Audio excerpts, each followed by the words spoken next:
Dr. Abdul Wadud Nafis, LCMPI, selaku dosen pembimbing mata kuliah Ekonomi Makro Islam. Perkenalkan, nama saya Siti Maimunah, nomor NIM 20415020044. Saya dari kelas Ekonomi Syariah 2, dan di sini saya akan mereview atau menjelaskan kembali materi yang telah dipaparkan oleh Bapak Dr. Abdul Wadud Nafis, LCMPI pada video sebelumnya mengenai inflasi, pengangguran, dan pendapatan nasional. Baik, langsung saja pembahasan yang pertama, yakni mengenai inflasi.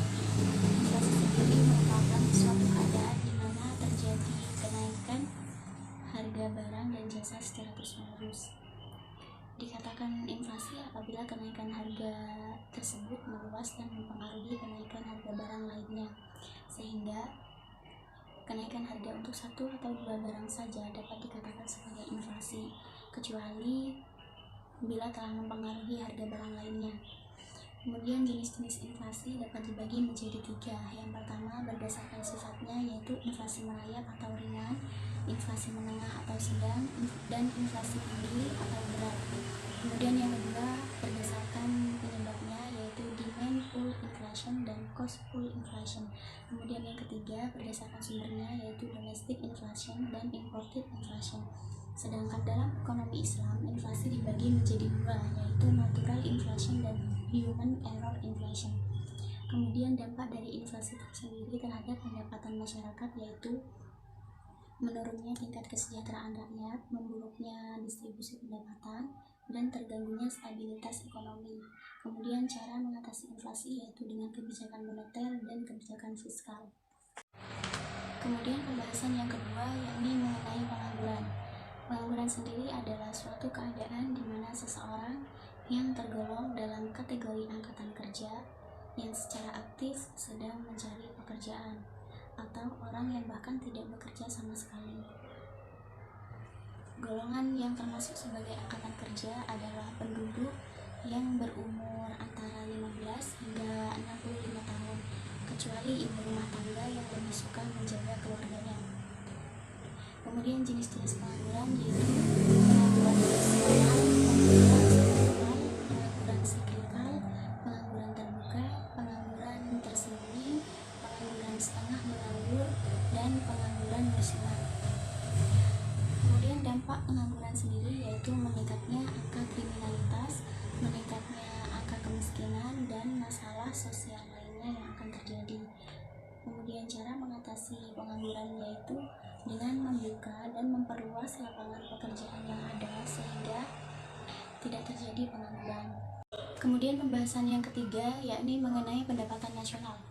Pendapatan nasional sendiri merupakan jumlah seluruh pendapatan yang diterima oleh masyarakat dalam suatu negara selama 1 tahun. Melalui pendapatan nasional, pemerintah dapat memperhitungkan besaran pajak yang diperoleh dari masyarakatnya. Kemudian konsep pendapatan nasional. Yang pertama, produk domestik bruto atau GDP, gross domestic bruto, dengan rumus GDP sama dengan pendapatan masyarakat DN atau dalam negeri ditambah pendapatan asing LN atau luar negeri. Yang kedua, produk nasional bruto atau GNP, gross national product, dengan rumus GNP sama dengan pendapatan WNI DN atau dalam negeri ditambah pendapatan WNI LN atau luar negeri dikurangi pendapatan asing DN. Yang ketiga, net national product atau NNP, dengan rumus NNP sama dengan GNP dikurangi penyusutan.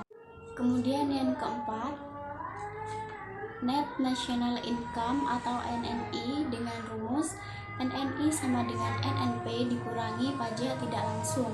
Yang kelima, personal income atau PI, dengan rumus PI sama dengan NNI dikurangi pajak perusahaan, dikurangi iuran, dikurangi laba ditahan, ditambah transfer payment. Kemudian yang keenam, disposable income atau DI, dengan rumus DI sama dengan PI min pajak langsung. Kemudian besarnya pendapatan nasional dapat ditentukan melalui 3 pendekatan, yaitu pendekatan produksi, pendekatan pendapatan, dan pendekatan pengeluaran. Kemudian komponen pendapatan nasional dari sisi produksi dapat dirumuskan PN sama dengan PNQN. Dari sisi pendapatan dirumuskan PN sama dengan R ditambah W ditambah I ditambah P. Dari sisi pengeluaran dirumuskan GNP sama dengan C tambah I tambah G tambah X min M. Baik, itu saja materi yang dapat saya sampaikan. Kurang lebihnya mohon maaf. Terima kasih. Wassalamualaikum warahmatullahi wabarakatuh.